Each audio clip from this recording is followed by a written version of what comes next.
फटाक फक्त 30 सेकंदात बातमी डाउनलोड करा तक ॲप आणि डिस्क्रिप्शनमध्ये दिलेल्या लिंकवर आताच क्लिक करा।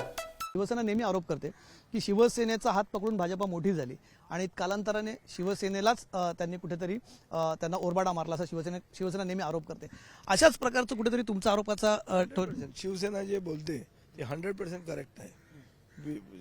बीजेपी हा विश्वासघातकी पक्ष आहे। त्यांची म्हणजे विचारसरणीच अशी आहे की अगोदर म्हणजे स्लोली आत यायचं आणि नंतर स्टेप करायचं, हे त्यांचं म्हणजे पेटंट आहे। नवीन काही नाही आणि शिवसेना बोलते ते करेक्ट आहे। आम्ही त्यांच्याबरोबर गेलो नव्हतो, आम्ही गेलो होतो पर्रीकराबरोबर। मगोचा हात पकडून भाजपाने आपली घर इकडे स्थापन केले आणि मगोचा विश्वासघात संपूर्णपणे भाजपाने केला आणि मगो पक्ष आणि सुदीन ढवळीकर हे मनोहरभाई पर्रीकर यांना बघून सपोर्ट केला आणि बीजेपी हा केवढा विश्वासघातकी आहे की मनोहरभाई पर्रीकरच्या मुलाला उत्पल पर्रीकरला त्यांनी तिकीट नाकारलं। जेव्हा त्यांची प्रकृती चांगली नव्हती तेव्हा सुद्धा निस्वार्थीप्रमाणे सुदीन ढवळीकर आणि विजय सरदेसाईंनी गोवा गव्हर्नमेंट पाडू दिलं नाही, पण त्याचं फळ त्यांनी मनोहरभाई गेल्यानंतर आम्हाला दिलंय।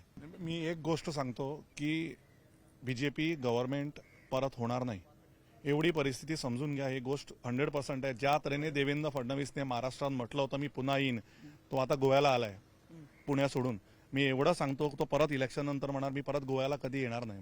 नमस्कार, आपण पाहताय मुंबई तक। माझं नाव कमलेश सुतार। कौल गोव्याचं आमच्या विशेष कार्यक्रमात आपल्या सगळ्यांचं स्वागत आहे। गोव्याचं राजकारण नेहमीच छोट्या छोट्या पक्षांचं आणि युत्यांचं आणि आघाड्यांचं राहिलं आहे, त्यामुळे बऱ्याचदा छोट्या छोट्या पक्षांना किंबहुना अपक्ष आमदारांना देखील प्रचंड महत्त्व इथे होतं। महाराष्ट्रातल्या राजकारणाशी बोलायचं झालं तर काही सिमिलॅरिटीज, काही साम्य आपण याच्यामध्ये बघितलं आहे। भारतीय जनता पक्षाची युती इथे काही पक्षांशी राहिली आहे, पण आता विशेष करून 2017 ते 22 या काळामध्ये काही स्थानिक पक्षांनी म्हणजे जे खरे गोव्याचे स्थानिक पक्ष आहेत त्यांच्यासोबत त्यांची युती झाली होती। या पक्षांनी मनोहर पर्रीकर मुख्यमंत्री होणार असतील तर पाठिंबा देण्याचं कबूल केलं होतं, मात्र मनोहर पर्रीकरांच्या जाण्यानंतर चित्र बदललं। दोन पक्ष खरं तर गोव्याचे, सगळ्यात गोव्याचा जुना पक्ष, गोव्यात पहिल्यांदा सत्तेत आलेला पक्ष महाराष्ट्रवादी गोमंतक पक्ष मगोपा, या पक्षासोबत युती होती। ढवळीकरांसोबत त्यांची युती होती। दुसरा पक्ष होता महत्त्वाचा ज्याने नुकतीच गोव्याच्या राजकारणात एंट्री केली होती त्यावेळेस, तो पक्ष म्हणजे गोवा फॉरवर्ड पक्ष। या दोन्ही पक्षांनी खरं तर तेव्हा पाठिंबा दिला होता, पण कालांतराने मात्र हेच पक्ष सरकारमधनं बाहेर पडताना दिसले। ते बाहेर पडले की भारतीय जनता पक्षाने त्यांचे आमदार फोडून त्यांच्यासोबत विश्वासघात केला असा नेहमी आरोप केला जातो। म्हणून आजची चर्चा ही आहे की भारतीय जनता पक्ष आपल्या सोबतच्या ज्या आघाड्या असतात, आपल्या युतीतल्या पक्षांना युती धर्माचं पालन न करता त्यांच्यासोबत विश्वासघात करतो का, ही चर्चा करायची। आणि चर्चा करण्यासाठी या दोन्ही पक्षांचे प्रमुख नेते माझ्यासोबत असणार आहेत। गोवा फॉरवर्ड पक्षाचे प्रमुख नेते माजी उपमुख्यमंत्री विजय सरदेसाई माझ्यासोबत आहेत आणि मगोपचे प्रवक्ते आणि त्यांच्या पक्षाचे वरिष्ठ नेते डॉक्टर केतन भाटीकर, दोघांची मी चर्चा करणार आहे। विजय सरदेसाईंकडे येतो, कारण विजय सरदेसाईंना मला आठवत आहे ते उपमुख्यमंत्री जेव्हा झाले होते तेव्हा त्यांचा पहिला इंटरव्ह्यू तेव्हा केला होता, त्याच्यानंतर चित्र खूप बदललं आहे। भाजपसोबत जाणारे विजय सरदेसाई, आज मला तुम्हाला सगळ्यात पहिला प्रश्न इथे विचारायचा वाटतं, कारण तुम्ही अत्यंत फायरसिली यावेळेस बीजेपीच्या विरोधात प्रचार करताय। ज्या पक्षासोबत तुम्ही गेला होतात त्याच्यासोबत जाण्याचा आज कुठेतरी पश्चाताप होतोय? 100% पश्चाताप होतो, पण असं आहे की आम्ही त्यांच्याबरोबर गेलो नव्हतो, आम्ही गेलो होतो पर्रीकराबरोबर।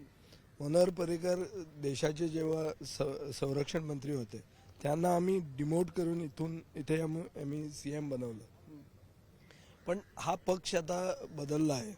हा पक्ष मनोहर पर्रीकराच्या चिरंजीवाला विसरतो, तो आम्हाला कुठं, आमचं कुठं हे आहे तिथे, आणि आमचंच नाही सर्वसामान्य गोवेकराला कुठे ते केअर करणार।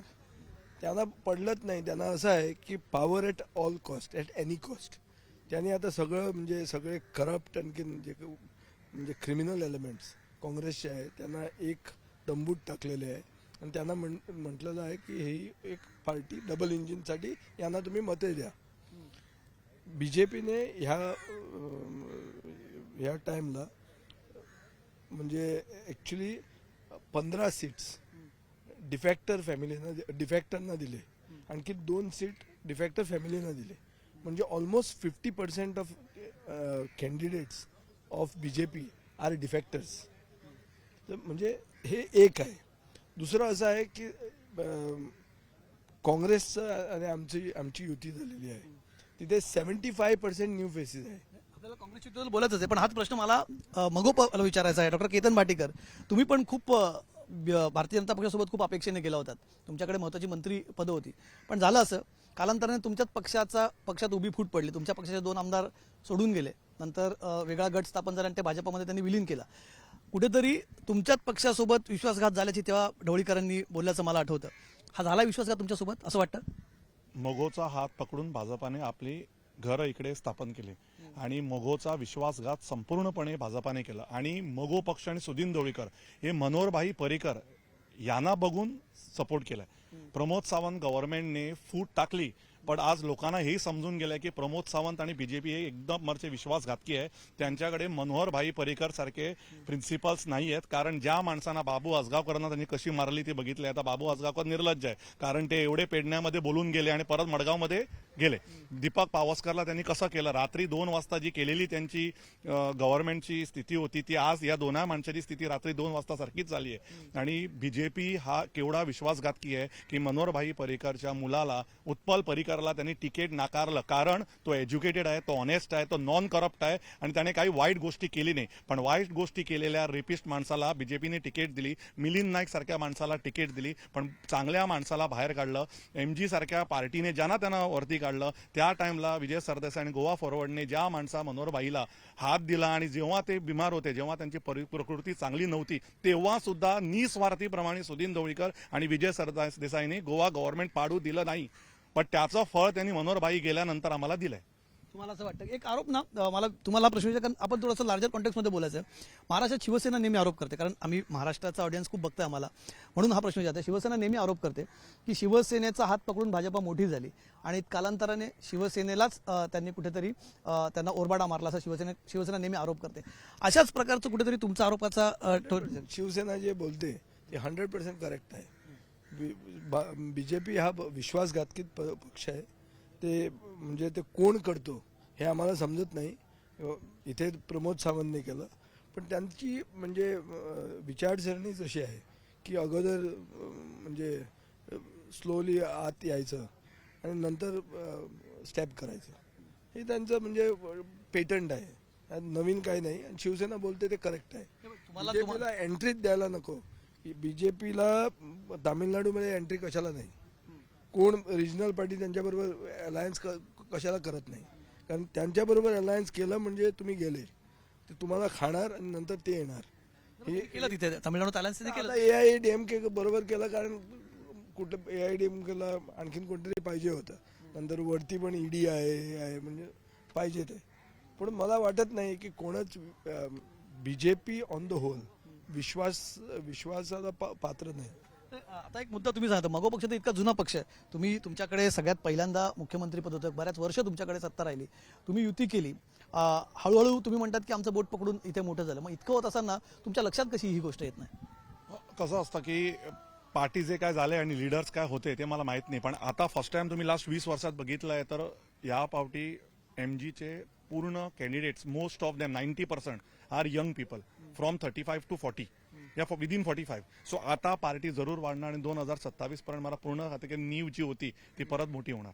विजय, तुम्ही गेल्या वेळेस तो निवडणूक लढवली होती, गोयकर पॉइंट हा तुमचा मुद्दा होता.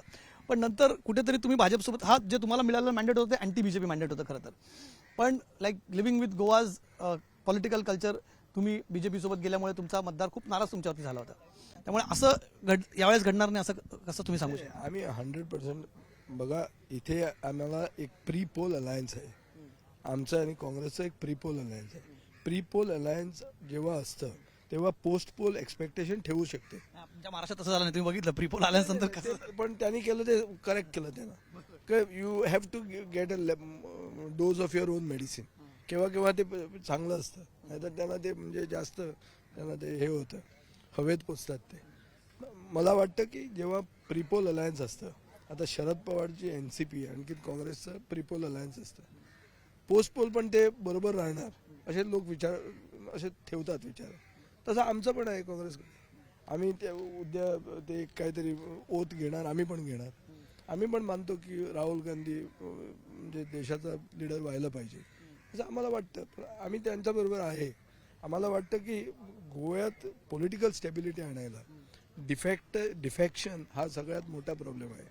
म्हणजे गोव्याची इमेज, प्रतिमा आज स्पॉईल झालेली आहे डिफेक्शनासाठी. आता BJP is representing defectors, whereas we are representing fresh faces. including MGP. They are representing fresh faces. So when we are representing fresh faces, we feel Goa should give us a chance for political stability and to save Goa.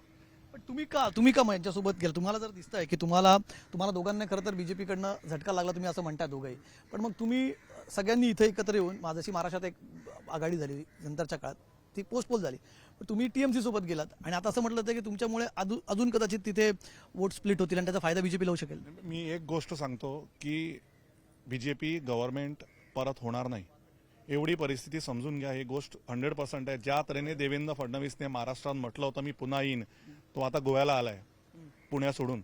मी एवढं सांगतो तो परत election नंतर म्हणणार मी परत गोव्याला कधी येणार नाही. सो ही मला खात्री आहे आणि त्या तऱ्हेने आम्ही हे गव्हर्नमेंट फॉर्म करणार. पण तुम्ही युतीचा माझा प्रश्न आहे की तुमच्या युतीमुळे स्प्लिट होत नाहीत का मतं? नाही, मतं स्प्लिट होत नाही, कारण तुम्ही समजून घ्या बीजेपीकडे 4 लाख कार्यकर्ते आहेत, निष्ठावांत कार्यकर्ते आहेत ज्यांना आम्ही खूप मान देतो. पण बीजेपीकडे 4 लाख कार्यकर्त्यामध्ये 40 कॅन्डिडेट नाही आहेत, म्हणून आता प्री कॅन्डिडेट ते चोरून घ्यायला लागले आहेत. सो अशा वेळेला त्यांचे संपूर्ण कार्यकर्ते त्यांच्यासोबत नाही आहेत आणि आम्हाला पूर्ण खात्री आहे की बहुमताने आम्ही गव्हर्नमेंट फॉर्म करू. त्यात गव्हर्नमेंटात आम्ही सर्व कोणी असू, पण 100% एक गोष्ट शुअर आहे, बीजेपी गव्हर्नमेंट फॉर्म करणार नाहीये. त्यांचा तर दावाचं बीजेपी फॉर्म करणार नाही, तुमचं काय म्हणणं आहे? 100% बीजेपी करणार नाही, कारण बीजेपीने गव्हर्नमेंट केला तर गोव्याला ते वरून विकणार. हा आमचा मुख्यमंत्री आहे, तो म्हणजे त्याला प्रॉपर्टी सावंत म्हणतात. का बरं प्रॉपर्टी सावंत? जरा इंटरेस्टिंग वाटतंय. त्यांना तुम्ही विचारा, लोक सगळे म्हणतात त्यांना, कारण त्यांना म्हणजे प्रॉपर्टीचं जास्त हे आहे, तो विकतो. म्हणजे गोवा एक मोठी प्रॉपर्टी आहे, ती घेऊन सगळी विकली. अडाणी सावंतवाडी वगैरे म्हणाला होता मागे. मी म्हणतो त्याला सावंतवाडी, पण आम्ही काय सावंतवाडी त्याला काय वाटतं की नाही, जेव्हा आमचा मुख्यमंत्री प्रमोद सावंत ऍक्सिडेंटली झाला तेव्हा दोडामार्गच्या एक नगरपालिकेने एक ठराव पास केला की आमचा भूमिपुत्र गोव्याचा मुख्यमंत्री झाला, आमचं विलिनीकरण व्हावं गोव्यात. म्हणजे एक रिव्हर्स मर्जरचं हे ऍक्च्युअल स्थिती आहे. मी म्हणजे I am not making up की त्यांचं जो गाव आहे, त्यांची जी म्युन्सिपालिटी आहे ती गोव्यात विलिनीकरण करायची, असं त्यांनी एक ठराव पास केला. कशाला केला? कारण त्यांचा भूमिपुत्र गोव्याचा मुख्यमंत्री झाला. ह्याच्यासाठी मी सावंतवाडी सरकार म्हणतो.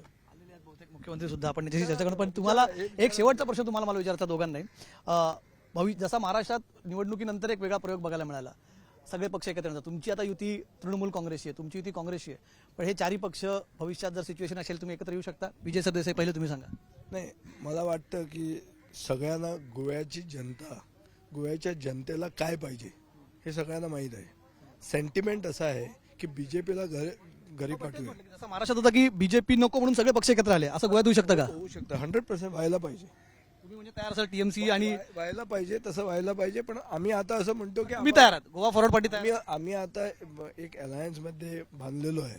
आम्हाला असं वाटतं की आमची मेजॉरिटी तुम्ही सांगाल तुम्ही चौघे एकत्र येऊ शकतात बीजेपीला सत्तेपासून रोखण्यासाठी? सगळे एकत्र येऊ शकाल? गोव्यात मी एकच सांगतो, गोव्यात बीजेपी सरकार आम्ही घडू देणार नाही. थँक्यू. चला, दोघांचं म्हणणं आहे. खरं तर 2 महत्त्वाचे रिजनल पक्ष आहेत गोव्यातले, जुने आणि एक नवीन पक्ष. खरं तर या दोन्ही पक्षांनी गोव्याचं राजकारण गेल्या 5 वर्षातलं बघितलंय आणि त्यामुळेच हे सगळे पक्ष आता म्हणतात की एक अजेंडा इथे असा, बीजेपी नको, आणि कदाचित भविष्यात हे सगळे पक्ष महाराष्ट्रासारखा एक प्रयोग आपल्याला बघायला मिळू शकतो. गोव्याच्या निवडणुकीचे सगळे अपडेट्स आपल्याला मुंबई तकवर बघता येईल. मुंबई तकच्या युट्यूब चॅनलला तुम्ही लाईक करा, शेअर करा, सबस्क्राईब करा. ट्विटर आणि फेसबुकवरती आम्हाला फॉलो करायला विसरू नका आणि ताज्या बातम्यांसाठी आणि अपडेटसाठी लॉग इन करा मुंबईतक.in वर.